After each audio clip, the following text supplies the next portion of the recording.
Hey guys, welcome to the the Weekly Bugle show. Oh, it's been a while. It has been a while. I do have to apologise, but alas, life has got in the way, especially over the last couple of weeks with holidays and such things like that. But we're back from holidays now. Quinn has woke up, so You have roused me from my slumber, mortal. So Quinn's with us again, but how is everybody? Hope you are doing well. Justin McClure first, well done, buddy. Charcoal73, yes, the occasional trombone. Rax, let's go with the Sentinels. So welcome to everyone who is joining us, whether you're a first-time viewer or you keep us as part of your somewhat semi-regular Friday afternoons. Occasional Friday afternoon. Occasional Friday afternoons, yes. If you guys haven't seen, I've had a complete swap around in the office. I have a screen there now, which is where the OBS thing is, which is why I keep looking up, and I need to stop doing that. But got fancy lights, Quinn. Fancy light. Friend. Leftover beer from last night. Having one for Told Liz. God rest her soul. God rest her soul. It's been a bit of a crazy couple of weeks. It hasn't been. We sort of didn't really have much in the way of MCP news, did we? Petered out after the mini extravaganza, right? Yes, it sort of did a bit, and then we sort of, it's in a bit of a weird place where we've seen Red Skull's card, but yet he still hasn't had his box put on the website. Is that to do with them supposedly updating the website? I believe I saw that as the reason before. No, because the Sentinels are on there, aren't they? Are they on there? I don't know. Maybe I'm wrong. I can't remember. I will do some field research. This is our field researcher, Quinn. What's the name of the guy that Joe Rogan has? I don't know. He's always like, "Oh, Dave, look that up," and it's like, "What's 2 add 2? It's 4, Joe. Well done." Well done, Joe. You fucking idiot. Nathan, good afternoon, buddy. I'm crossing my fingers to get notice from my friendly local gaming store regarding Human Torch et al. Yeah, Quinn, I've seen some people early last week have the new stuff, and it's really, yeah, people have been posting it already. Sentinels are not on there, by the way. Oh, they're not on there. Okay, so we don't know their. We know how many tactics cards is in each box. I want to say it's 4 and 3, or it's either 4 and 3 or 2 and 3. Because I looked on the Asmodee website and you could see what it includes in the back. Is the Skulls pack comes with 7, I believe. Yes, I think it is. I think. No, 2 of them. I think we've seen 2 of them, haven't we? Yeah. There's the extra action for the rest of the game one, and then there's the really good beam. The really good beam, yes. Actually, Quinn, before we get into it, and something that wasn't on the agenda, but I've just realised we should probably talk about and indeed promote somewhat, because it is something that I'm hosting. And it's something I've been working on for a little while now. Back in 1 second, because you told me to turn the light off, and now I'm just in a dank hobble. No, I think you're okay. I think it's fine. Okay, maybe it's not. But guys, I want to talk to you just really briefly about something that I've been working on called the Ghost Rider Cup.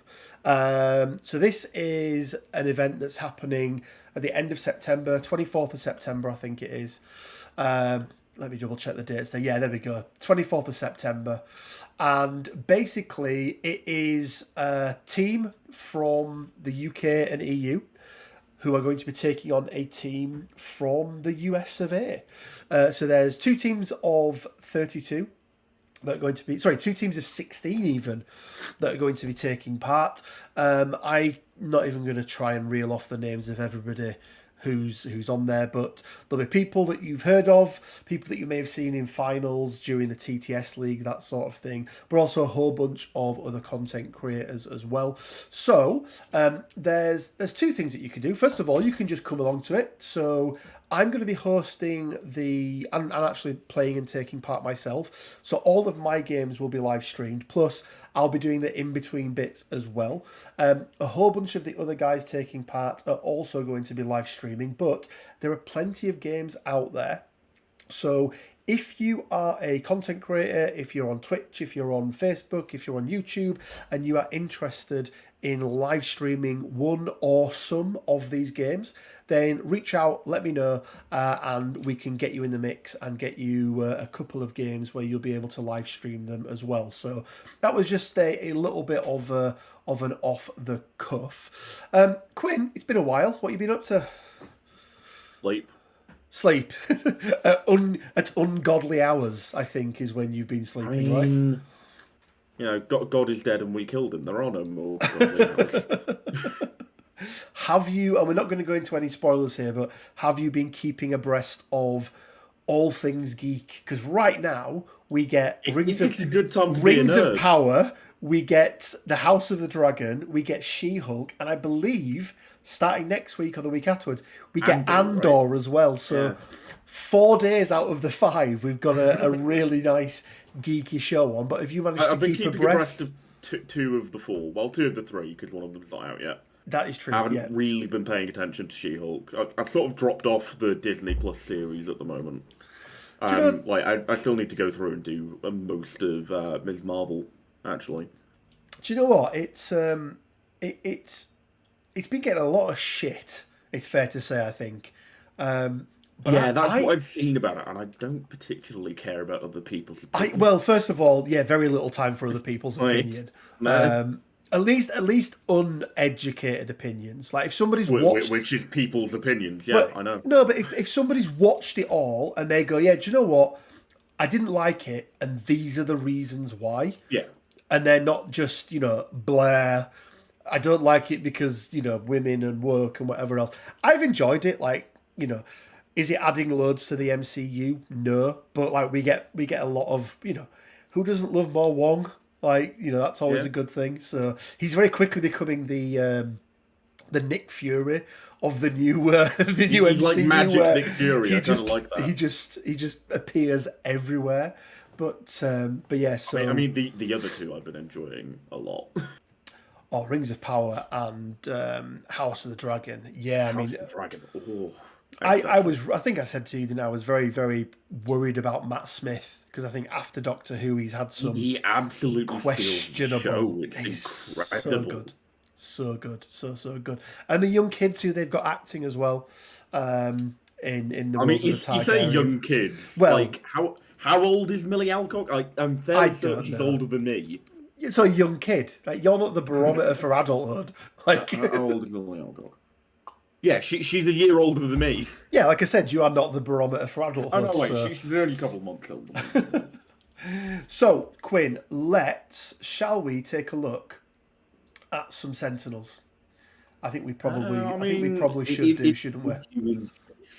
Let's have a look at some Sentinels because I've been looking forward. What I should do actually is whilst I'm talking, I'll carry on talking. But I've actually had some Sentinels for quite some time, Quinn. Oh, he's going to bring out the ones from that really crap chibi game. Great. It's not a crap game. It's a good game. The game might not be crap. I really hate the chibi. You don't like the chibi heads, do you? That's your... Because I look at them and I'm reminded of myself and my massive head. Quindoc. If anyone doesn't know, we have named Quinn Quindoc, which is quite amusing to the point where I think we may even have to get some T-shirts mocked up. I'm waiting for the day that somebody brings a 3D print of me as MODOK to a Right. If you run a 3D print company, I will pay you good money for that to happen. But yeah, so these are the ones that I've got. Before we get into them, these are the ones that I've got. And I thought like a kid presenting his action figures. Look at my little toys. Sentinel. So these are the ones, and they're pretty big. Like they're a pretty decent size. But I think these ones, as we'll show you from some pictures, are bigger. But look what I also get, Quinn. You do get a Nimrod in there as well, which is pretty cool. Cool. Right. Quinn, let's talk about Sentinels, or Mark IV Sentinels, which when I did a little bit of research on this one, Quinn, I found out that these were actually the Sentinels made by Sebastian Shaw. So the Hellfire Club guy. The Hellfire Club guy, yes. So these are the Sentinels that he created. And I think it's interesting that they've specifically gone with a particular mark of them, which means, does that open it up in the future to do other versions of them? It probably there's no does. reason for them to close themselves off from the option, right? No. So let's go through and take a look then. So Sentinel Mark IV, aka Sentinel Mark IV, 344 on the defensive stats.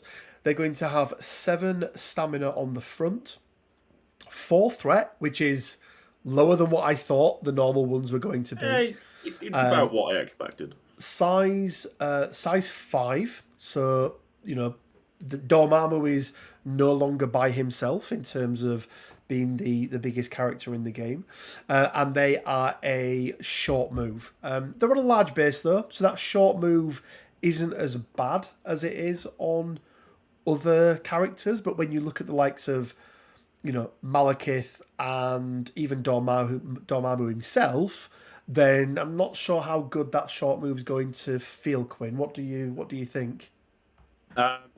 It's very difficult to balance giving big base characters anything other than a short move. How mobile is Ghost Rider, right? Do you think a Sentinel is that mobile? Because I don't. Yeah, do you know what? It's a good point. It's a very, very good point. So yeah, no, I get that. I do get that. Let's have a quick look then through at what these guys can do. So their first attack, it's going to be energy, and it is a plasma blast. So after this attack is resolved, this character gains power equal to the damage dealt.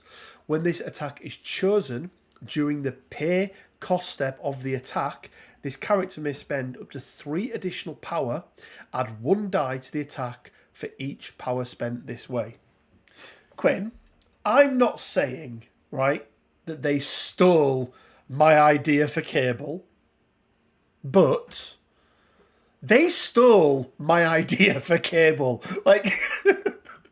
And I'm sure, I am more than certain. Oops, why has that just done that? Let's go back there. There we go. I am sure this has been in the works for far longer than even when I was talking about that. But part of me just thinks they looked at it and went, "Oh, I quite like that as an idea. Yeah, we'll have that." So instead of giving it to Cable, who's a mutant, we'll give it to the things that we're trying to actively hunt down and kill. The things that are killing the mutants. Yeah, it's funny that, isn't it? Mutantist. I'm telling you, they are mutantist. Who is the most mutantist mutant? Oh, I mean, Sebastian Shaw's up there, isn't he? He made these things. Surely it's Apocalypse. Well, I mean, he was the first mutant, wasn't he? He just hates him. Well, it depends. Who are you talking? Time travel bullshit? No. Are you talking about chronologically, as in he was actually the first, or the first mutant we ever saw? Because you know who the first mutant we ever saw was? Technically, Spider-Man was a mutant. Nope, Spider-Man's never been a mutant. The Sentinels go after him because he has altered DNA. Nope. His DNA is mutated. There is a comic panel of him being hunted down by a Sentinel. It's Namor. It's Namor, by the way. You didn't give me a chance to properly guess. It's Namor. Well, you took too long. He took too long. I was talking about Spider-Man. Say his name properly. Spider-Man. Spider-Man. I really like this, Quinn, because you like options with your builders. I do like options with my builders, and I like the fact that if you've got the power, you can ramp that up. I would have liked to have seen maybe a push on these, but I think that, push on they have that elsewhere, right? They do, but I think it would be nice to have a trigger on there, is what I mean, and then spending the more power on it felt like. You heighten the chance of that trigger. Because it's going to be a loss-leading return, right? You're never going. Spending 3 more power isn't going to guarantee that you do. That sounded far too much like a business term. It did, but spending 3 more power. Loss-leading return. I own a company. Shit off. No, but you get what I mean, right? It's not a guarantee that if you spend 3 more power, that you are going to be able to do 3 more damage and then get that 3 extra power back. Whereas if you were increasing your chances of getting something else, I feel like that would have felt Well, I mean, you're quite increasing your nice. chance of getting damage, You are. You are. which I think is the only reason you ever really do this. Like, it's a way for you to dump power into potentially getting more stamina off your opponent, right? Yeah, yeah. Let's have a look at their spender then. Suppression protocols. Range 3, 8 strength, 3 power. On a wild, it has suppression. After this attack is resolved, for each wild in the attack roll, the defending character gains one of the following special conditions: incinerate, shock, or slow. 3 conditions that are not bad in the slightest to be giving out. Incinerate I is think very, they're very definitely good. in like the upper tier of conditions. Oh, new tier list idea. Best conditions. Best conditions, and then we can do the tier list of tier lists. Yeah. But yeah, I think it's a pretty solid spender. 8, 3 power for 8 is, why would you ever spend 3 power for the plasma blast? You may as, I suppose if you need the power back, or if you're If you want picking the their power back, weaker, like push damage through, then do some superpowers. Like yeah, it is an option. maybe. But I quite like it. I think I it's a decent mean, also enough. it's a different attack type as well, which That's is what I was an going to important say. consideration. If you were choosing your opponent, Convocation, for example, you're gonna put the 3 power into Plasma Blast, aren't you? And I mean, these guys sort of laugh at Convocation, but we'll get to that. yeah, they really do, don't they? Yeah. Okay, their only active superpower, which is Restraint cables, and that's going to be 2 power. Choose an enemy character within range 4 and in line of sight. That's important. The chosen character is pushed towards this character medium. This superpower can only be used once per turn. How come Venom can push someone... short even, sorry. How come Venom can push someone medium and these guys can only do it short? Because Venom is using, like, the full force of his body to drag them, in my mind, right? He's reaching out and then he's pulling like that, whereas these guys, they've got, like, the tentacles that come out of their forearms and sort of, like, wrap people up and drag them in. Really? Yeah, like, because those tentacles are, like, working off their own independent strength comparative to the Sentinel in my head. Really? I mean, yes. Yes, really. It's fine. Like, it's nice because what it means is, we've always spoke about, haven't we, about how a move action is, it's not that it's a wasted action, but if you can have the same outcome and not have to make the move, that's really good action economy. So I gather the idea here is, isn't it, that they doesn't need to be medium, because that range 4 with a short gets them within range 3, so they can then use their plasma blast and use their suppression There is protocols. an interesting thing to note about this that is another point of difference between Venom's symbiote tendrils and the restraint cables is this can only be used once per turn. Once per turn, yeah, which is interesting. And I mean,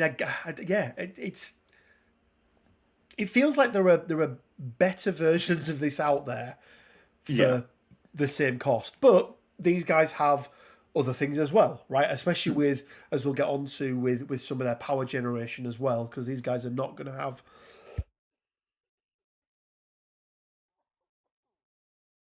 Oh, dear me, I do apologise. These guys are not going to have the same sort of problems as some other characters with that. Master Mold. I was wondering, Quinn, how they were going to get around one of the fundamental rules in MCP, which is, whilst you may have multiple characters with the same alias in your roster, you can't run 2 versions of Doctor Strange at the same time in your squad. And obviously the way they've got around that is Master Mold. So Master Mold is an innate ability. When building a roster or squad, a player may include 2 of this character instead of the normal 1. I think this is interesting, not for what it does, it makes sense, from a time perspective. This rule was wrote before the other rule was brought in.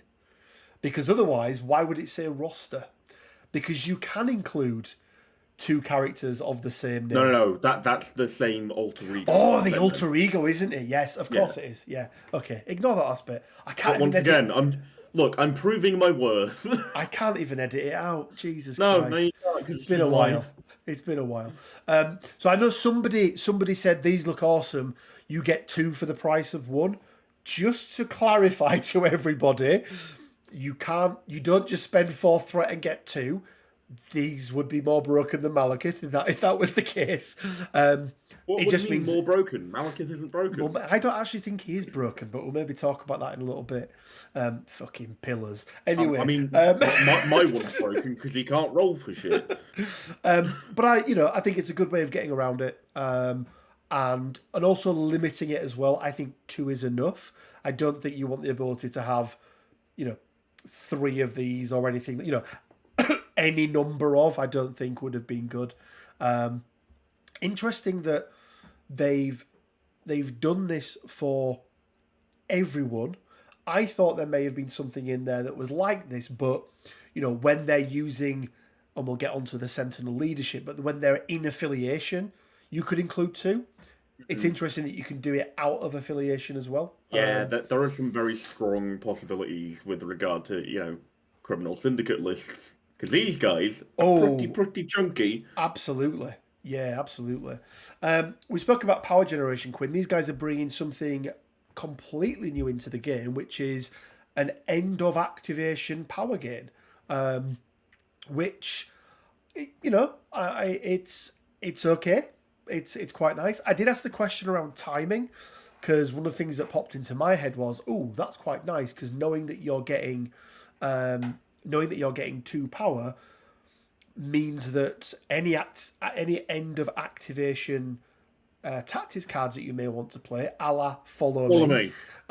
You actually only need to make sure you've got 4 power on you. And the ruling was absolutely character effects happen first, and then basically you get to do the tactics cards afterwards. That's just the way that it works. So if you did choose to include Follow Me, which we'll get onto and talk about Follow Me and where it now fits in the game, then I think these guys are going to make some good use of that because of that extra power. So another innate ability, there's so much text on these cards, Quinn. Sentinel programming. This character cannot be advanced or pushed by mystic attacks or superpowers. When defending against mystic attacks, this character counts wild results in the defense roll as 2 successes.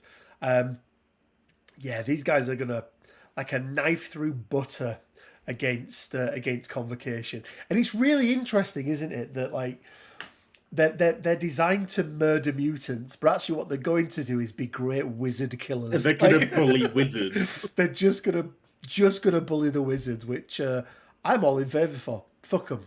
Fuck the wizards. You did my boy Wong dirty. And then lastly is flight immunity to bleed and poison, because apparently this suit doesn't bleed, but the man in a suit can bleed. Well, right. Does the man in a suit have blood, Rich? Well, it doesn't matter, does it? No. Answer the question. Does he have in a suit? Don't politician me. Does he have blood? Let's go through some questions.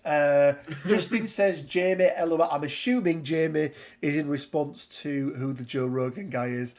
We've seen 3. Right. We've seen 3 of skulls. You're forgetting the attack. I mentioned the attack. That any red skull can use. Yeah, there we go. I mentioned the beam. I'm fairly certain it's still just 2, because we've got extra action for the rest of the game, and that one. Yeah, energy pay on builder seems kind of OP to me on paper. I wouldn't say OP. I think what it does is it gives them options, which I really do like.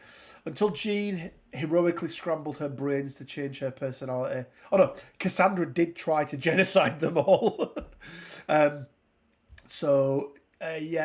dice on a bill. Maybe if you're just looking today's, I would rather get a power refund than that 1 extra die. Yep, agree, Nathan. The bulge returns. There we go, Glyn. Welcome. Does this mean Well, we won't get? Glenn is always able to excite our bulge. He is. He always is. Ryan, it's a good question, and I did ask Dallas this in the live stream the other night. Does him being named on a card mean that we're not going to see him? I think if you go back and look at things, they've said before, just because a character appears in the game already, whether it be in character form or not, that doesn't preclude them from appearing in the game later down the line, Quinn. Sort of in the vein of Maria Hill being one of the Shield agents, right? There's still potential that we get a Maria Hill later down the line.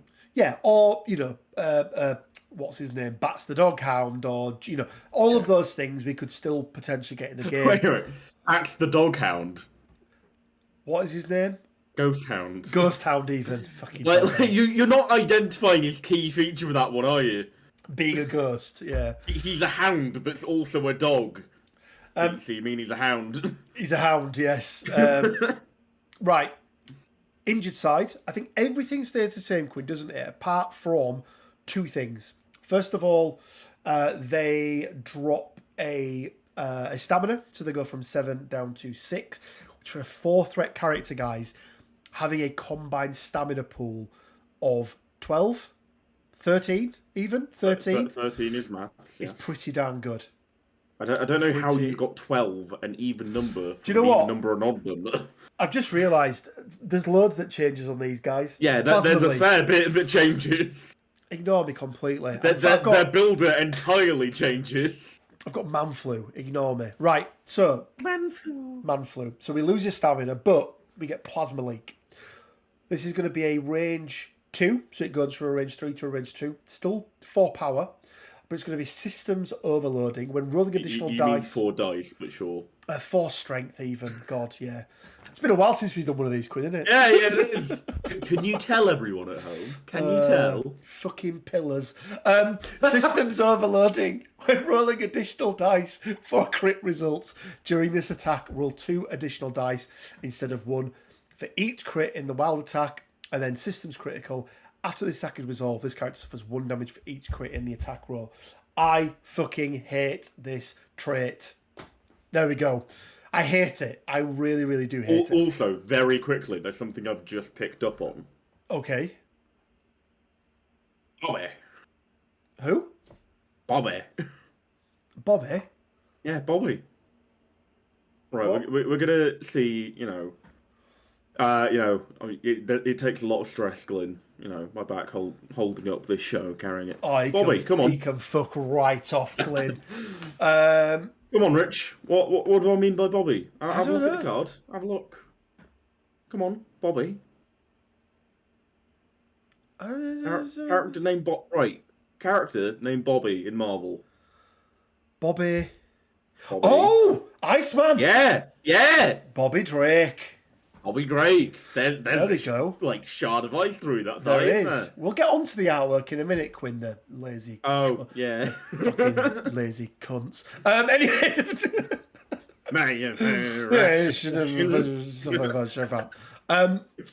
So what I'm going to say is, whilst I do not like this thing, it first of all feels very thematic. The sort of plasma leak, system overloading. It's the equivalent of games where when something flips onto its side or takes so much damage, you get to do an explosion, don't you? Whilst it takes the thing off the board, it self-destructs and it does so much damage. That may have been a missed opportunity with these, by the way. Like a self-destruct thing would have been cool. But this kind of replicates that, doesn't it? We could do loads of damage, but we're going to take loads of damage as part of it. The other thing that changes, Quinn, is the damaged power matrix. So it goes from 2 power at the end of their activation down to 1. But I think everything else remains the same. First of all, Quinn, props for them making a character that has different things on their injured side of the card. Because... Props to them for, utilising one of the most interesting mechanics in this game. But how many characters have we seen of late that just don't use it? You said of late, so I can't say Goblin. I mean, Goblin's been the last one, I think. No. Goblin's like one of the characters that has the most like stark I mean, difference. he's a different character, right? Yeah. That's a big thing. But I mean, other than a power here or there, other than a health here or there, Thanos change. Thanos goes from I mean, having a leadership to not. Thanos goes from having like one of the most powerful displacement abilities in the game to not. Yeah. Like, I think that's the bigger change. Yeah. So Technically, we haven't seen Red Skull's backside yet, so he might change. we haven't. No, that is true. That is true. But I mean, like a meaningful change. That's what I like to see different attacks, and I get there's got to be a balance, right? Because having to learn two different characters for each one. I don't know. People can't read, apparently. I can't. I thought it was exactly the fucking same, so I can't really comment. But what do you think, Quinn? Obviously, we haven't looked at the leader yet, but what are your thoughts of the Sentinels? And I want it in two parts. And chat, let me know thematically, because that's an important part for me. We spoke about this before. Do these feel like Sentinels? And then also in the game, how good do you think they're going to be? So from a thematic standpoint, I think they've done a pretty good job of like sort of evoking the idea of Sentinels, these big sort of lumbering characters that stomp about. I, I don't know. I feel like I would have liked to have seen something a little bit more from them. I'm not sure exactly what, but just I don't know. They don't feel quite as menacing as they're typically depicted, if that makes sense. So I tell you what I would have loved to have seen, and I'm really disappointed they haven't, is we haven't seen use of a real key keyword here that I would have liked, which is Nemesis. Right. And I understand it's hard. There are a lot of issues. It's with really hard because they chose not to give a universal mutant superpower, yes. Which makes sense because mutants are all supposed to be different in their power sets and things like that. But equally, it does feel a bit like. However, could they have said Nemesis, these three affiliations, X-Force, X-Men, Brotherhood? And then that means that they're fine with X Factor and all of the other ones that are probably going to come into the game at some point. But that can be errated, right? Further down the line, if you. I mean, that's an errata to a character card, which they're very reticent to do. They've done them quite a bit. They've errated rules in terms of how they function. But not actually changing what a rule does in its right? It's more a clarification thing, whereas like actually errataing a card is something we've only ever seen them do once in the big update they did. That's fair enough. In the game, and by the way, I understand and I get it, but for me, whilst everything on here embodies what a Sentinel is, that's the thing they're missing. They are hunter-seeker missiles for mutants. And they're not... Equally, if you go down that route, then, why are the Sentinels fighting the Avengers, right? Why are they doing anything? Well, no, but that's the thing, right, is that they are... When the Sentinels are there, they're just going about their normal business trying to win a game. When the mutants are there, that is detracting them from... Because I see it as both a weakness and a power, right? It's detracting them from doing what they were going to do originally because their programming kicks in. Just to clarify, is the word you're looking for distracting? Distracting? What was I saying? Distracting. Not what you were saying. Really Once is. Again, Rich, this is live. No, detracting from what they were doing.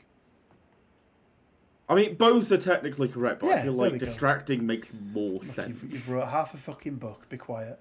Regardless of gameplay, I love... the first draft of the fucking book. Don't give me too much credit, Jesus. Nathan says, regardless of gameplay, I love the story sense of Sentinels. Starting to leak plasma when they get damaged. Exactly what we just said, Nathan, absolutely. Storm's Ice Blizzard attack Seaglin. I bet he stole that from you, didn't he? Domino is no, because I mentioned Bobby. Domino's going to mess these guys up. Physical rapid fire, and they don't get double crits. Fingers crossed for Iceman. Absolutely. Was Hulkbuster Iron Man the most recent one? Technically, Nathan, that's not a... He doesn't have an injured side. He's a separate character. Yeah, it's a completely separate character. But I get what you mean. I hope we get Iceman and Firestar, and it's dual affiliated with X-Men and Web Warriors. I doubt Red Skull will change much on the back. They never brought anything up like that during the back rep where they showed him off. It's a good point. Quite fond of Sentinels, not super sold on the builder, but I think they're decent. Sentinels have been used against other Marvel characters. Plenty. Reason. Government being government. Yes, there we go. And then somebody said, do you even think Tony has blood? No. But how are they going to perform in the game, Quinn? How do they stack up against another 4-threat character? Oh, I think the thing with these Sentinels is they're not particularly flashy, right? There's not a great deal of flair to them. And that makes sense because they are, faceless robots.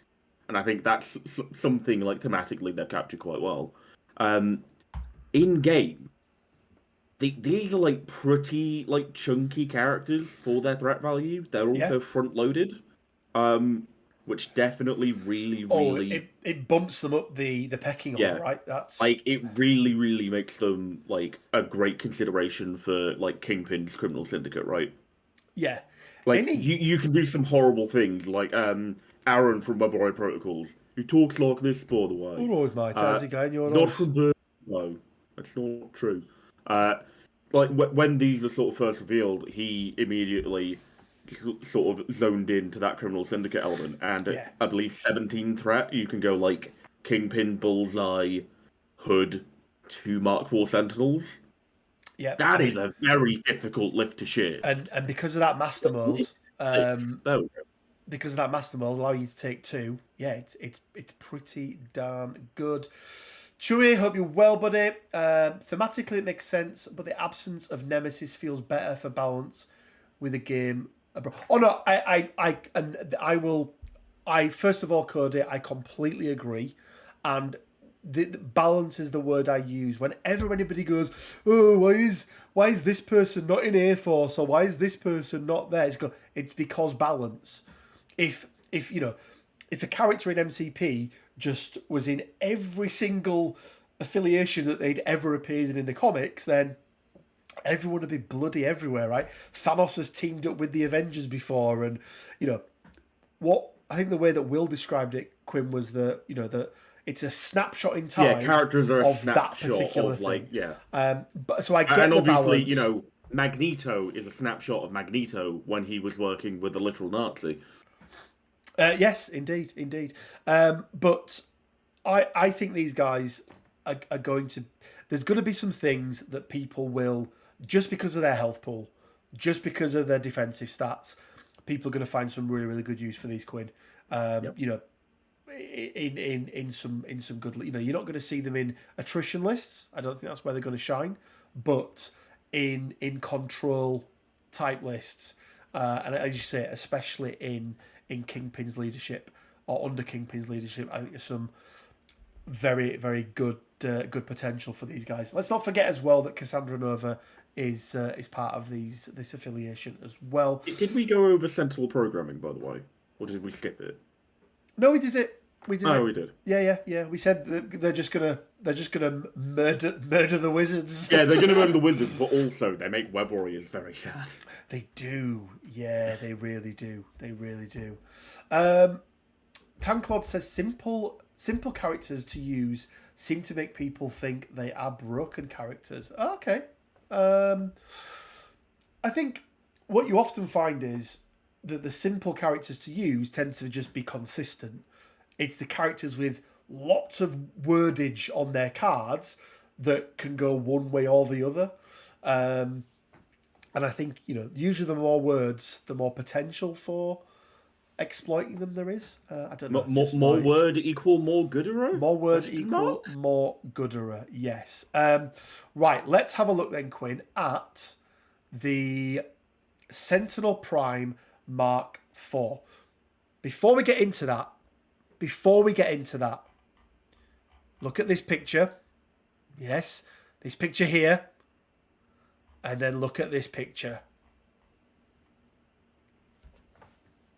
I'm not happy. I'm not happy, I am. I'm not happy. I'm not happy. Northern man, not happy. Look, I just think it's lazy. I'm going to throw it out there, Quinn. I want different artwork. Gary Daniels III. Nah. I don't think it was his choice. Like he's done a great job on the artwork, but I want to see different artwork on my cards. Like that's just me. So Sentinel Prime Mark IV. So this guy is going to be the leader. So AKA Quinn, Sentinel Prime Mark IV. He's going to be 3/4/4, so exactly the same defensive stats as the normal Sentinels. 10 stamina on his front with a 5-threat character. He's a chunky boy. Modok is the only other character we've seen with 10 stamina for 5-threat. Yeah. I think he is. Size 5, again, even though he's like significantly bigger, and I'll show you guys a picture in a minute of them all side by side. But yeah, so he's size 5. Short move again. Let's run through. So he's got the Plasma Blast Mark II. Guys, it's identical. He just gets an extra base dice, right? So that's the upgrade. And you're going to see this throughout the card. A lot of the things are similar, but he just gets a little bit of an upgrade on them. Yeah. So whereas on the normal Sentinel it was 4 dice to start, this is now 5. Meaning, Quinn, he's got an 8 dice range 3 energy builder. Which is pretty darn good, right? That is pretty darn good. Look at that, Nathan. I hate the fact they copied the image. And do you know one of the things, Nathan, is you don't notice it at first until somebody points it out. And now somebody's pointed it out. You'll never be able to look at these cards in the same way. Who hurt you? Who hurt you, Rich? But yeah, that builder is amazing, Quinn. That is a really, really good builder. Again, it lacks any je ne sais quoi or any pizzazz, right? Ooh, fancy French word. But no, but it's it's not fancy in any way, shape, or form. It's not doing all sorts of different things. It's just like, here's your builder. If you want to do more damage, spend more power. And that's it. If you want to be cooler than Cable, spend some power. If you want to be cooler than Cable, yeah. And then we've got Suppression Mark II. So again, it's identical, but for the same power, I think it is. No, for one more power. One more. We're getting one more dice. We'll see why on some of the other stuff that's kind of okay. I'd have thought with him costing a threat more, then they wouldn't have needed to make it one more power because you're already paying for it. You expect a 5-threat character to have better attacks than a 4-threat character, but we'll get on to why that may not be the case. And then let's have a look then as the Affiliation Sentinels. So they are the mutant hunters. Mm-hmm. And yet their leadership has nothing to do with hunting anyone. Especially mutants. It literally does have something to do with hunting people. It's about dazing and KOing.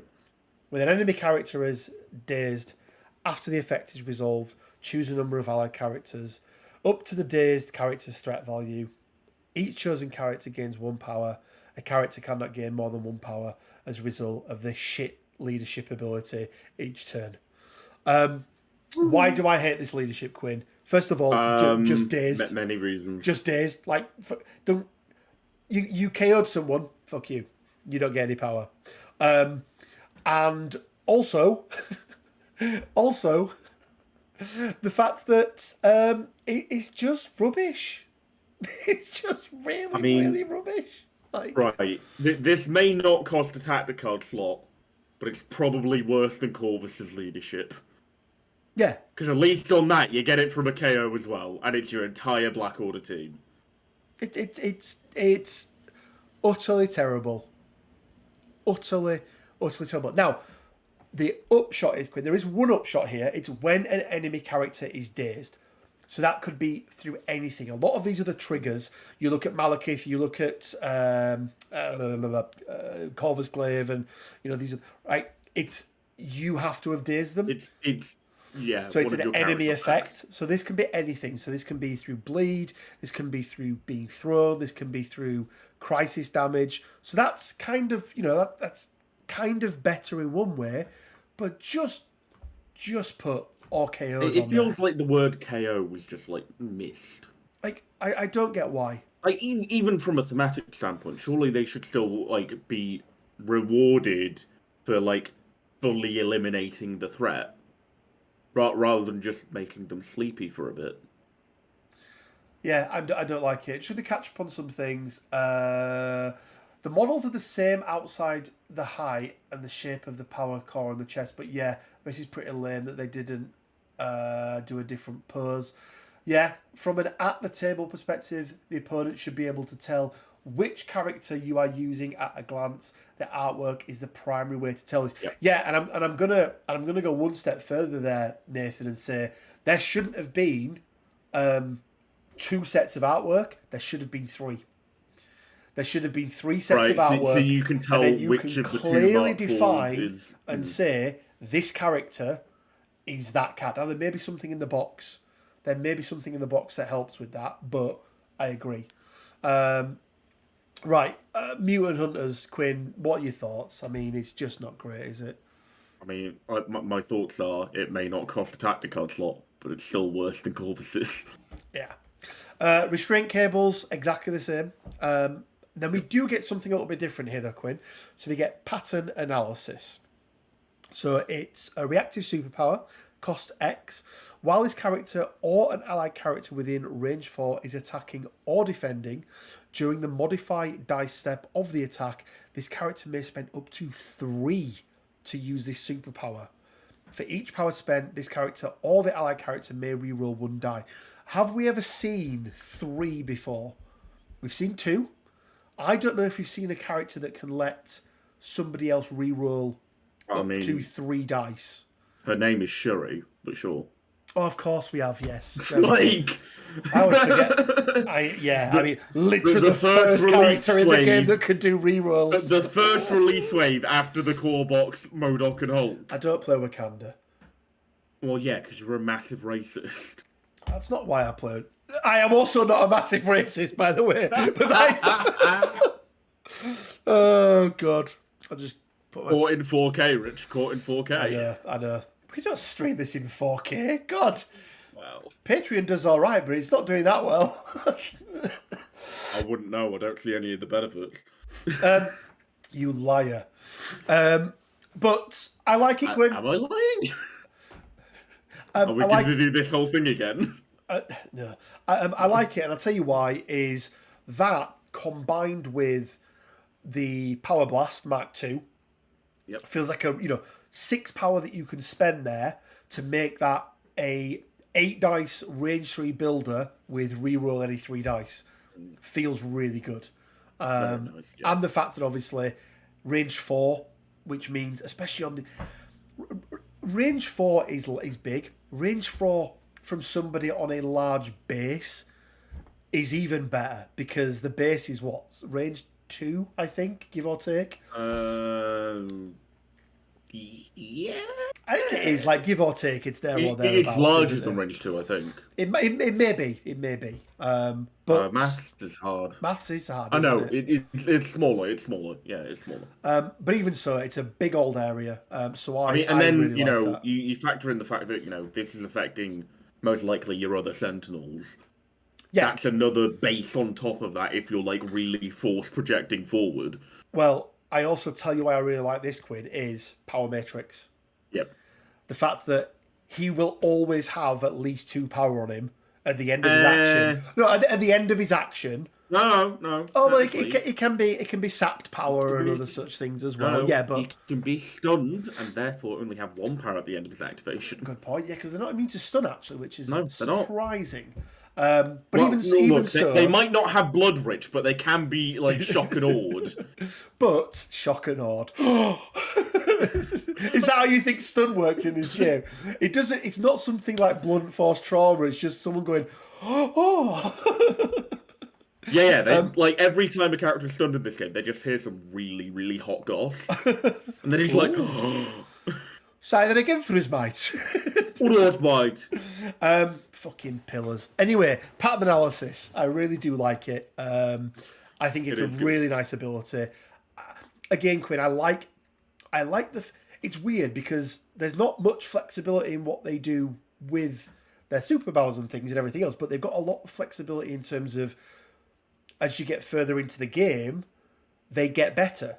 And not many characters are like that, right? You know, they've got ways of, even though they don't have a lot of superpowers between them, they, in terms of like spending superpowers, the fact that they can up their output as the game progresses, Yeah, I mean, like, I think is you quite can nice. also like probably thematically justify it as them like learning, like analyzing and learning about their opponents as the game goes on and becoming more effective at dealing with them. Yeah, yeah.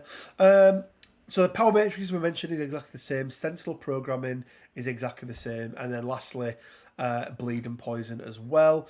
Let's have a look at the other side of the card because this is slightly different, but not. I mean, it's literally just the health. Not too much changes. No, they've got the overloading power core. Oh, I did not see that. Yeah, they've got overloading power core. So loses 2 health. Quinn, I want to just put it out there as well. The other character that's 5 threat drops from 10 to 4. This guy drops from... The other character that is 5 threat has the stupid psionic no wild bullshit. He does, yeah. Well, he loses it on that side, well, yeah, but like it takes a lot... I imagine it's going to take a lot longer to put MODOK on his backside than this fella. It probably is, yeah, it probably is. Yeah, so it goes down to 8 stamina, which is still very, very good. Plasma Blast stays exactly the same. Suppression Mark 2 stays the same. Nothing changes until we get down to overloading power core. So during the power phase, roll 5 dice. For each crit and hit rolled, this character gains 1 power. If at least 1 failure was rolled, this character suffers 1 damage. So we've seen variations of this before, haven't we? Like unstable psyche. It's goblins unstable psyche with a bit of a damage caveat. With a bit of a Red Skull cosmic cube-like type thing thrown in there. And this obviously replaces that back-end power that he gets. He gets it up front because he's losing I forget what it's called now. What was it called before? Power Matrix. So he loses the Power Matrix but gains this. Again, I'm absolutely fine with that. I think it's quite nice. I think it feels quite thematic. I think as a standalone 5 threat, I look at it and go, do you know what? I can justify if I've got room in my roster, if I'm playing that Kingpin list, right, and I've got 1 threat left over because we're a threat higher, to swap out one of those Mark 4s and put in the Prime Mark 4. I think it does enough there. You probably could just shift to MODOK in Affiliation. I think he's a shit leader. He's a real shit leader. As the individual whose like username is giving me an aneurysm trying to read because it's late speak and it's not even in the right order. With regard to the amount of power gen that these guys have, it does seem to me that like tactics cards are probably going to be very big power sinks for them. Yes, absolutely. And maybe you get some named characters on those tactics cards. Maybe there's a couple of fluff cards in there. You know what I think could sort of alleviate your irritation at the lack of Nemesis? Okay. If they have a Dark Range style card where they just pick an enemy character and priority targeting. That's what you call it. There you go. Yeah, that'd be quite a good one, wouldn't it? There you go, AMG. I've done your job for you. Between us, 2 years ago, stealing my fucking Plasma Blast idea. He'll be fighting for a slot with Hulkbuster for big body in my Kingpin list, though. If I buy any of the Sentinels, it'll be Prime. I'm very fond of his character sheet. Fair enough, Snow. Amazing. Prime is decent despite his leadership. Yeah, he's not particularly good on the leadership front. What about on the leadership back? It's front and back shit. Just so you guys have seen, in case you didn't see the other night, these are some screenshots that I took from the AMG painting session with Dallas. So you can see there you've got the Prime in the middle. There's Malekith. So I think there's Dormammu. I think Dormammu's about the same height as a normal Mark IV Sentinel. Yeah, the bases aren't quite like even, are they? Yeah, but you're also he's kind of stood up in one sense, but then he's kind of hunched over a little bit in the other. But obviously, the Sentinel Prime that he was painting up is quite significantly bigger. I mean, head and shoulders taller than the other Sentinel, but looks of it, who is like maybe half a head taller than Dormammu. Yeah. I mean, people are going to have to think about their storage solutions. I have magnets. No, I won't. I think he fits in my box that I've got. I'm just looking at my box. I think he does. And then again, I love this one. What was that? What's the giggle? Dormammu 5'11", Prime 6 foot. I really like this one, like comparison wise. Like it just looks awesome next to Logan. But very nice. Let us know, guys. What do you think? Let's have a couple of comments. Quinn has somewhat of a beard. A swift breeze will get rid of that. This thing a beard. A swift breeze will get rid of that. Don't you worry about it. But yeah, what do you? No, my hair is sparse. It's very tightly anchored into my face, though. Thank you very much. I'm not thinning on top like you, Richard. I'm not thinning on top. Look, it's full. Look at the bald patch. Full head of hair there. You literally leant forward and just showed everyone a bald patch. It's great. Did I? I'll go back and watch. You really fucking have. Look at that. Oh no, am I going bald? Yeah, you are. They said it'd make me blind, not bald. Anyway. No, they said hair on your palms. There we go, yeah. Quinn, let's talk about let's do affiliation list first. So we got the new affiliation list out. Let's just zoom in a little bit here so we can actually see it. I don't think there was any real surprises on here. So obviously no additions to the first lot through there. Nothing through here. Cabal obviously got a couple of new members. So Arnim Zola and Baron Strucker. I'm just laughing at what Ron said. Shit off, Ron. Did you expect any of the other ones? I mean, Red Skull actually, he's not on any of the lists, is he yet? The new Red Skull. So I suppose it's not surprising that he isn't on there. And then scrolling down, Shield, we've got Nick Fury and the Howling Commandos, Steve Rogers, original Human Torch. Did you expect to see any of them on Avengers at all, Quinn? Not really. Like the new old Steve, which is very confusing to think about. He's not like in that sort of Avengers era. I mean, like we mentioned earlier, snapshots, right? Exactly. Avengers didn't exist. Yeah. Why would he be in them? I did hear a lot of people crying about the fact that why was the Human Torch out and Fantastic Four wasn't? Because maybe this is, the test run for the actual... Well, not that. This is an android. It's not a man. Yeah, he's a big robot man who, maybe becomes Vision. I don't remember. No, I don't think he does. I don't think he does. I'm fairly certain, his body is the body used for Vision. I don't know. I'm sure they'll help us out. Yeah. They're Justin, not very helpful. Hey, your brother. I went bald at 26. Hair is such a waste of time. I nearly said something. Oh, really... Rich, you managed to go 11 years longer than Justin. I nearly said something. Shame it's come to an end. I nearly said something very bad then, and I chose not to. Not against you, Justin. Something just no, there was no need in saying it. So then we got Hydra. So we got Baron Strucker, Arnim Zola, Baron Zemo, Bob, Crossbones, Red Skull, Sin, Taskmaster, and Viper. Notable absentees, obviously, being Red Skull. I don't know what he's got in his box, Quinn, that they're keeping under wraps, but it is weird. It's a little strange that they've just not done it. and put him in there yet. I mean, he has the Hydra affiliation leadership on his. It's not like, oh, surprise, he's going to be in Hydra. Like, we fucking. Master of Hydra, never been know. Hydra, mate. We fucking know. know. Clearly, he needs our leaders. But anyone that you thought may have made it in. I know that we obviously already had the video and the picture, and they said everyone in there is in. But is there anyone who you went, I thought that person might have got in there? I mean, there's a very obvious submission, Rich. Go on. Magneto. He does love fighting with the Nazis, doesn't he? He does, doesn't he?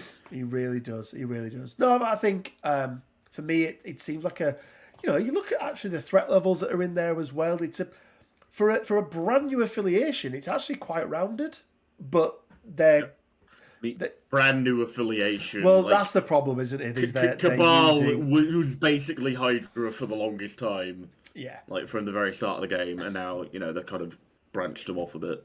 They have. And I don't think, Quinn, anyone is anywhere else, are they? No. Oh, poor Winter Guard. Look at them.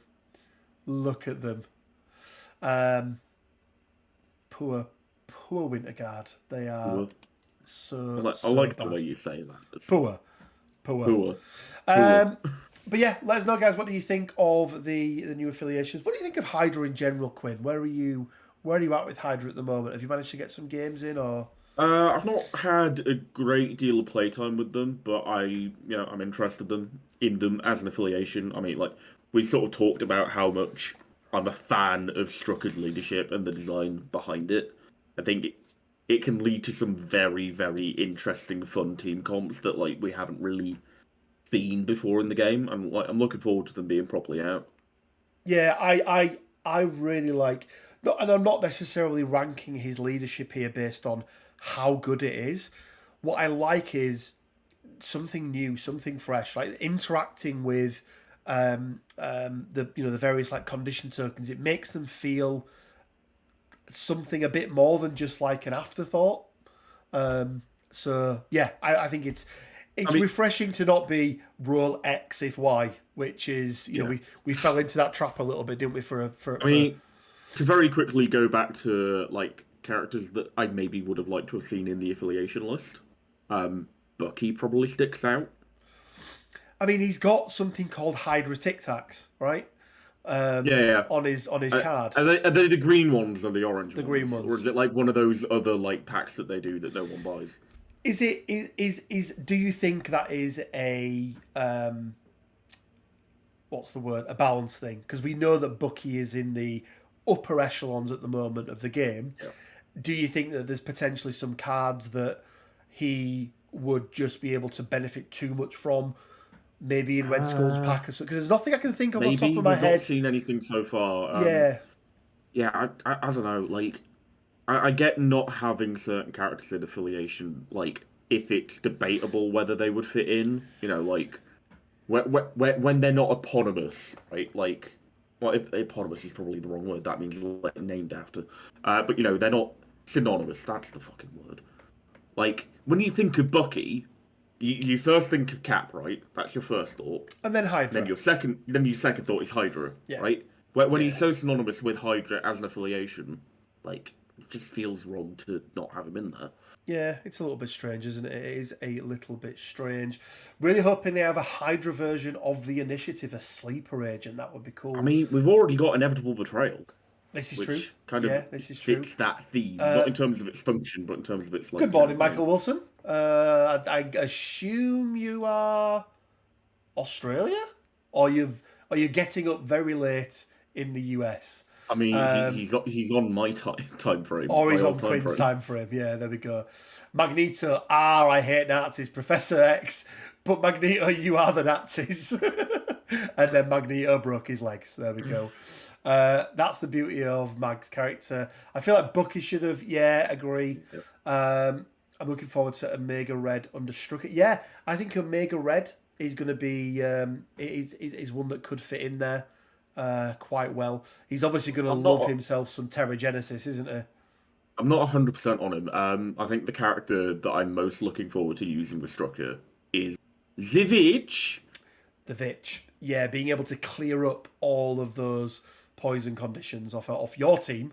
Or indeed just giving everyone on their team have a hex. Have a hex. Everyone have a hex. Everyone have a judgment. Everyone have a root. Ooh. Yeah, no, it's really good. Michael was in Hawaii. Oh, excellent. Whereabouts? Which of the islands? See, I know things. I was in Oahu a few years ago, which was very, very nice indeed. Quinn, I'm sad. Because you're not in Hawaii anymore. Well, I mean that being one of the things, yeah. But I am sad. Instead of being in Hawaii, you're stuck here with me. One of my favourite cards. They've gone and done it. They finally put it in its rightful place. They finally put it in its rightful place. Right. Let's address this. Okay, Quinn. You could chain Magneto into Scarlet Witch or vice versa.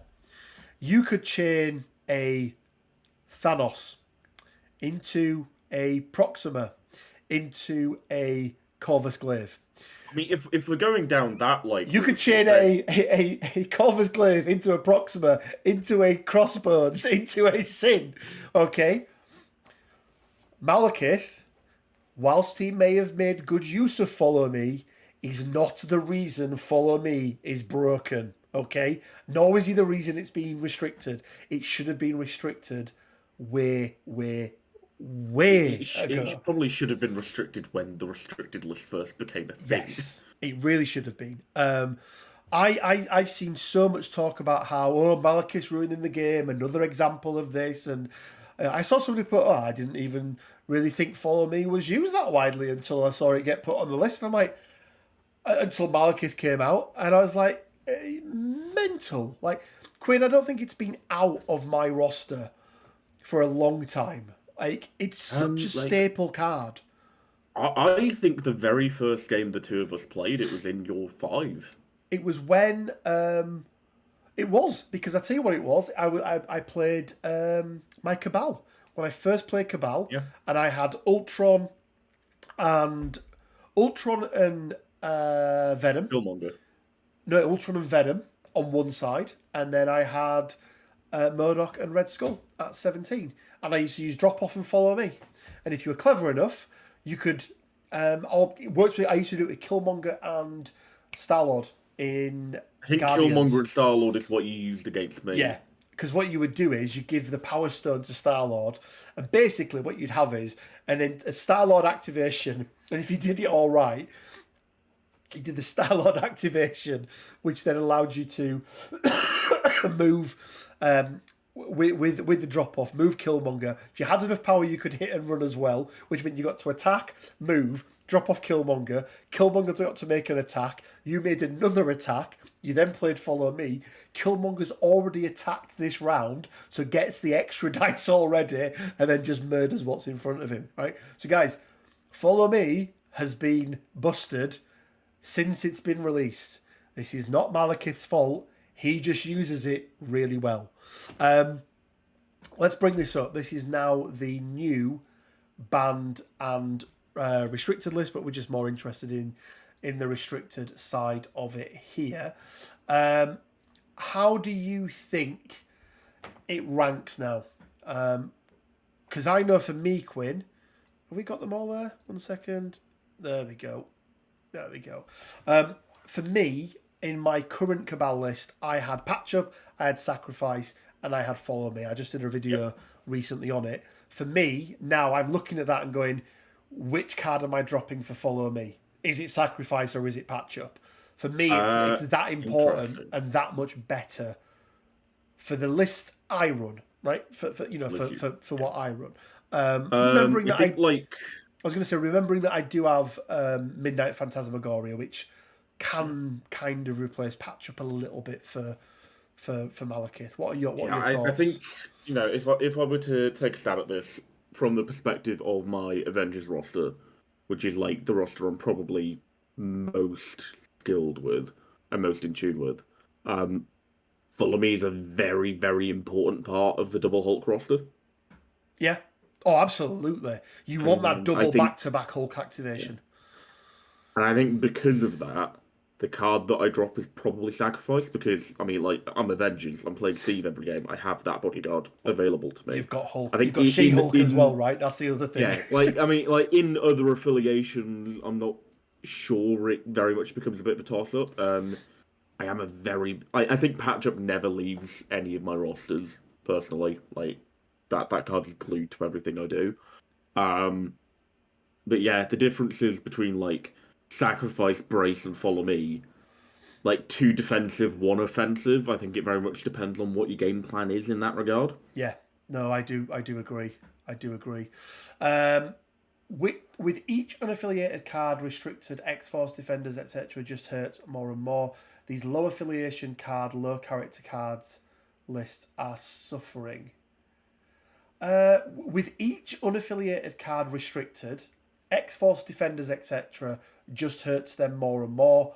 Those low affiliation card, low character... Okay, right, sorry Snow, I had to read that back just to get what you were talking about. I agree, but I don't think the answer to this is not restricting cards. I think the answer is they need to pull their finger out their ass and go back and look at those underrepresented affiliations like Defenders, like Inhumans, like X-Force, and sort them out and give them something that lets people play them competitively. Because you know what I'm thinking? go on. I'm thinking, the times they are a-changing, and they will be changing again, because, I mean, very soon, 2023 will be on us, right? Yep. And that means we're probably getting a 2023 card pack. Maybe. And that means maybe, we end up with a few more errata characters and tactics cards. Who knows? I don't know if they're going to do them every year. In my head, I was thinking that a time cycle might be like 2 years to give people chance to get into the game and do it. But yeah, it's interesting. I also think, and here's my prediction, Quinn, I think you will see Follow Me move to the ban list very quickly. And I think you are going to see an affiliation with a Follow Me tactics card. Interesting. Because I think that's what we're seeing. These very, very popular tactics cards are becoming the reason why you play a particular affiliation. Right? We lost drop off of people that love that sort of way of doing it. You got drop off a la whatever it's called for A-Force. I always forget the name. Delivery. I mean, that's not the only reason you play A-Force. It's not the only reason. Stalwart Determination and A-Force Assemble are great cards. It's there as well. But do you get what I mean, Quinn? Like, I think you could see that. I think you could see it move there very quickly. But yeah, I mean, for me, again, it's list dependent. But for me, playing tall, which I feel tall at the moment is the meta. I do think 3 or 4, 3 characters wide up to 6, as in like up to and including 16, is where the meta's at. Anything 17 and above is probably going to be 4 characters wide, and really only getting 5 characters wide if you're knocking on the door of that 19-20 threat. But tall is the meta at the moment, and Follow Me just helps you control the flow of the game so much. I've used Follow Me, Quinn, where I couldn't do anything with it, and I've literally followed me into a character, and I've got priority control. Priority manipulation is so important. Like one of those. It's not one of those like key things to like like general play, but I think it's very, very important for like priority awareness is very, very important for sort of like intermediate to higher level play. Yeah, I agree. Snowloss says, I'm willing to bet Mission Objective will be following shortly behind on Restricted. I would agree. I'm also in agreement. I like the idea that AMG are just doing everything to make Aaron sad. Like that just pleases me on a spiritual level. How the combination of Mission Objective and Deadly Legacy Virus still exists, I don't know. I mean, how Deadly Legacy Virus still exists when Wakandan Herb doesn't. I won a tournament by chaining All According to Plan into Follow Me, into Doctor Strange, who activated enemy characters every time. There was a 4-character activation swing, which was full of CS rerolls. Exactly, Cody. And you've just explained. And just to double check, was Malekith involved in any of that? It doesn't look like he was. So yeah. Justin says, so X-Men interwebs are both really popular and they don't have the power for follow me usually. So I think that screws some of the perception. I do agree that the best lists make good use of follow me. So I think, Justin, that there are two elements to follow me, as we just discussed. There is the fact that you get to do back-to-back activations, but for me that's for two separate reasons. One of them is I want to murder this character. Great. The other one is I want that priority manipulation. Now, if you can combine the two together, that's the real sweet spot. So I actually think wider rosters make less use of follow me because of the fact that, you know, if you've gone 5 wide and you're coming up against a 3 wide Cabal list, follow me isn't winning you, priority, and you're losing one of the most important parts of that card. And it's unlikely that if you're 5 wide, that you've got big enough hitters in your team who are going to be able to take down a 5, 6, 7 threat character in 2, 3 threat activations. So I think wide lists make less use of it. It's definitely a taller list card. So I actually think, and just to carry on with that, I actually think banning follow me helps the wider list affiliations. I really, really do. It makes it far more difficult for those tall lists to kill indiscriminately. Yeah. Oh, absolutely, absolutely. Well, look at what Code just put. Look at what Code just put. I stopped bringing patch up. I rarely end up having the opportunity to even use it. I've found they need to release more cards. Agreed.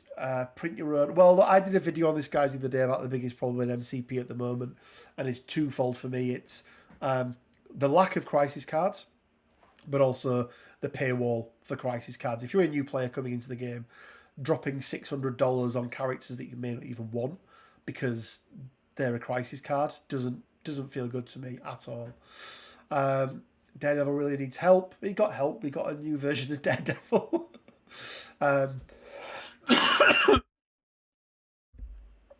I always played tall, and playing it now feels nice, so I agree that next season we'll probably see some wide love. Yeah, I mean, look, we had Sam spam for long enough, Quinn, didn't we?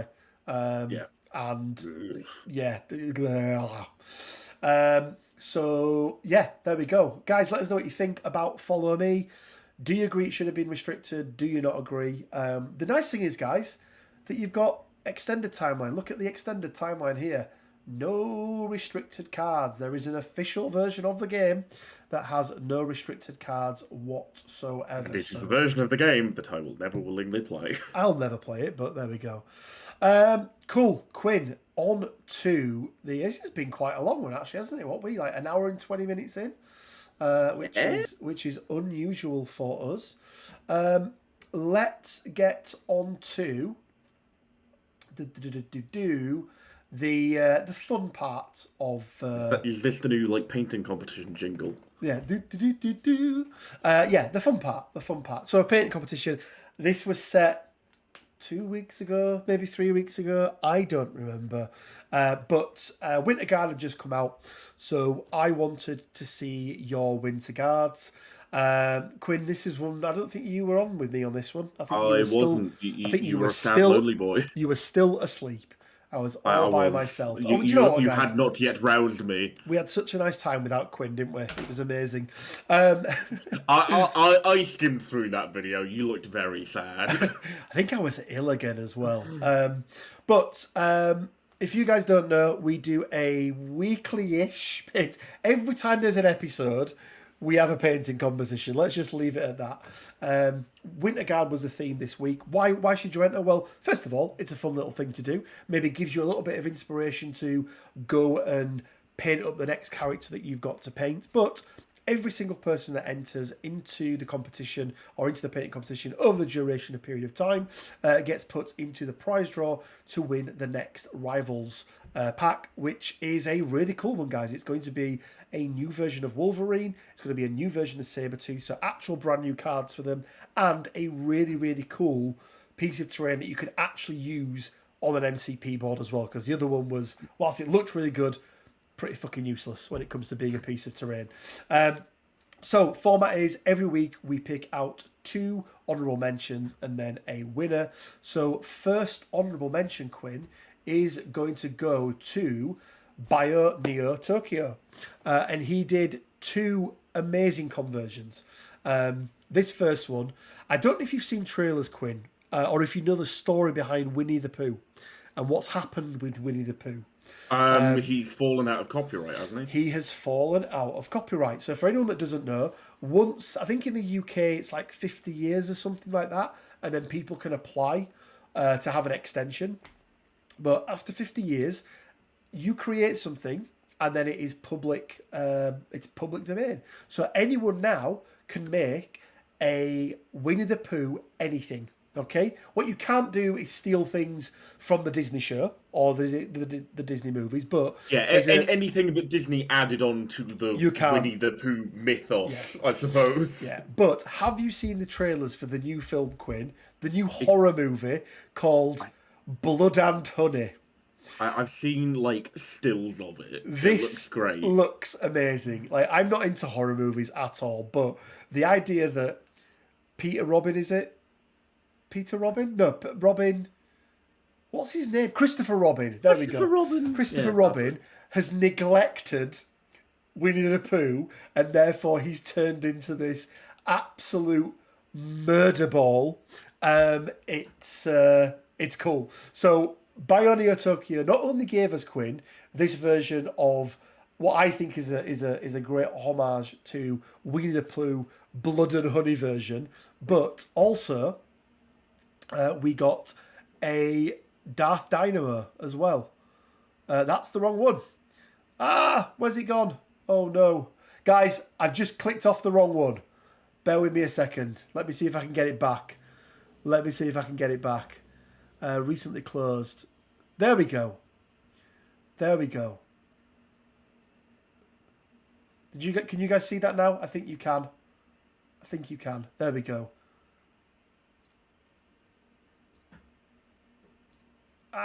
Come on. Stupid thing. Technology. There we go. It's the stupid thing, not the operator. It is all technology's fault. Yes, there we go. So not only did we get the super cool Winnie the Pooh, but we also got Darth Dynamo. And as somebody who is very much back into Star Wars Legion, I am fully appreciative of this one. Quinn. You know, us, Quinn, we like a conversion, don't we? And these were very, very well done. On to the second honourable mention then, and it's I believe we've seen it before on here. You've probably seen this about 3 times now because I kept showing it by accident. But it is one of our Patreons, Unlucky Gamer, who, I mean, this sort of battle-scarred, weather-worn Crimson Dynamo is just absolutely superb, Quinn, isn't it? I said before that I'm never a fan of like snowy tundra-like type bases, but I think he's done a really good job with it. But this guy is not fresh off, this armor's seen some battles, right? It's not fresh off the production line. I think he's done an absolutely really, really good job with this. What stood out for you, Quinn? I really do like the basing and like sort of the sort of desaturated nature of the weathering as well. I think really sort of makes him suit his environment with that sort of snowy tundra base. Yep. No, I agree. And who doesn't love a bit of Lord of the Rings in the background as well? First of all, extended edition, which you're goddamn right, that's the only version of Lord of the Rings. But also you've got the books in the background as well. Grim Dark Dynamo, yes, that is the look that he was going for, and I think you'll all agree he definitely achieved it. Probably not on this call because he's in Australia, so it's like 6 o'clock in the morning on Saturday for him. So I mean, there we go. This isn't a call. It's a call for me and you, but I don't know. Everyone, I feel like everyone's on here with us. Okay then, guys, on to the winner, and the winner this week is Nick. So again, I picked out 2 of the ones that he. Oh, what are you not going to try and pronounce his username like you did before? I told you he was called Nick. In brackets, he had Nick, and I went, Cool. We're going to call him Nick. Except you didn't, though, because you did try and say the name. And I just went, oh yeah, Nick. Nick, if you're on here, or if you do watch this, I'd really like to know... Nick was here earlier. Was he here earlier? Yeah, Nick Botton. I'd really like to know, because I think, Quinn, this is a Zenithal highlight with contrast. Or with speed paint. That's what it looks like to me. And if I'm wrong, and I'm doing you an absolute disservice, then I hugely apologise. So this is the first one. Obviously, Red Guardian. I think it looks really good. But the one for people going, why wasn't that the winner? No, that one wasn't the winner. This one's the winner. The one, Quinn, that tipped it over the head for me was seeing his Crimson Dynamo. I really, really liked the paint job on this. I thought the sort of camo looking shoulder pads and armor pads, knee pad things were just really, really well done. I really love the like highlighting the sort of like very pale blue lighting effect. Yeah, on his sort of hand repulsor and that sort of thing as well. But yeah, really, really, really liked this. And I just noticed a little detail on the base there as well, Quinn, which is the little sort of hazard lines going along the base. I don't know if you can see them just by his thumb. Like the black and yellow. Yeah. Thank you, Snow. It's like I've just got your seal of approval because you agree that it's a good paint job. But this one just stood out to me. I really, really liked it. So, Nick, well done. You are our winner of the week. You don't win anything, but you just get, you get your name shouted out. Quinn, what is it going to be for next week? What are you picking for people? Because this is the bit that I feel like you enjoy the most. Is it, or is it just the bit you dread the most? Maybe that's the reason why I enjoy it so much. Why not both, is all I'll say to that. Why are they mutually exclusive? I don't think they are. You know what I'm going to pick? Go on. Just Nick Fury. Oh, okay. You just feel like some Nick Fury. So you just want some Nick Fury. No agents? You don't want his agents no clogging agents. up the way? Just to clarify, when I say Nick Fury, I mean the real Nick Fury. Do Mystique killing Ghost Rider again. That was good. It was good. But yeah, I want Nick Fury Juniors because he's the real Nick Fury, and anyone that says otherwise is a nerd. A goddamn mother. Cool. Okay, so there we go, guys. Nick Fury is going to be the one for this week. We'll be back. I'm saying we're going to be back next Friday. Let me check my diary. I think we're going to be back next Friday. Yes, we are. Diary. Yes, we are. Hopefully, with a bit more news. It doesn't feel like there's going to be anything between now and then. There's a bit of a drought. But, we'll see. If not, what we may do is do a bit of a live deep dive again into an affiliation, Quinn. So what I might do... I think we should do a deep dive into tier lists. Oh. Do you guys want to do a deep dive into tier lists? That'd be cool, wouldn't it? Everyone We'll do a tier list of the answers to that question as well. Yes, I like it. But I'll put a poll up. And then we'll do a tier list. Okay, but my Nick Fury Jr. is off. Nathan, look, you've got me in there, buddy, to at least put things forward. So, yeah, don't worry about it. Yeah, but I have veto power, so... He doesn't. He has no power here. You have no power here! You fool. The reason I was gone for so long was because I was in my equivalent of the Odin sleep. I am fully recharged with my power. Deep dive into Cassandra Nova.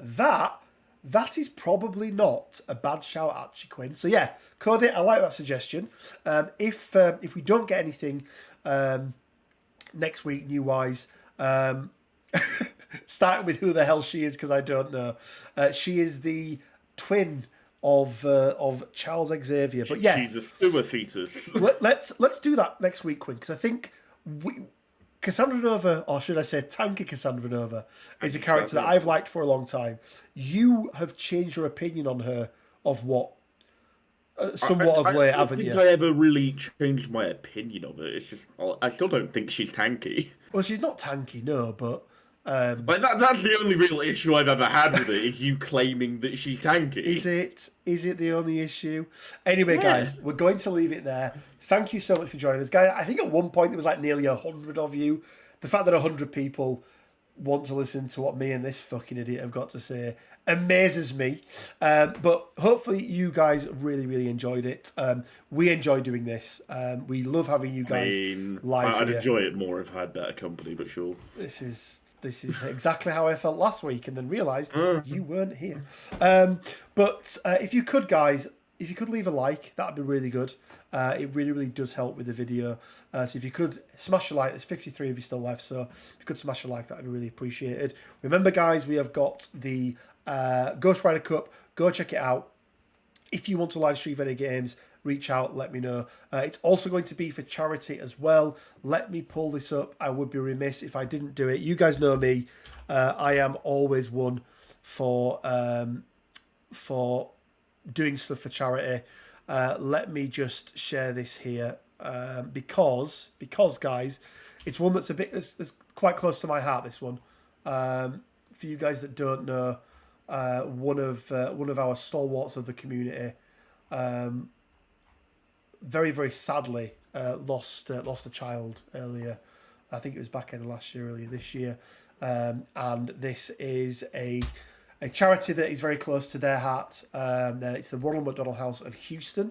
So it's not a UK charity this time, but they offer a very, very similar thing for the Candlelighters charity, which is the charity that I back and support here in the UK. They offer support and assistance to the families of children who are suffering and being treated for cancer. So they're just giving us up there, guys. $1, £1, €1, $1 million. Anything is welcome. So if you can give, even just a little, I appreciate their hard times at the moment. But it's even harder for these charities because when people tighten the purse strings, it's these sort of things that are the first ones to go. So if you could give anything, it would be really, really appreciated. But as always, guys, it's not expected. So if you can do it, great. Just don't, I don't know, maybe get rid of a Patreon to a particular particular podcast. Pillow talking podcast and put the money into this instead. Anyway, I really thought you were about to go down like the boomer route of, mate, get rid of Netflix and avocado toast. No. Oh, God, no. Getting rid of avocado on toast? Absolutely not. I mean, I may stop with quinoa, but I'm not getting rid of the avocado on toast. No more quinoa, no. Excellent. Guys, thank you very much for joining us. Hope you enjoyed it. Have a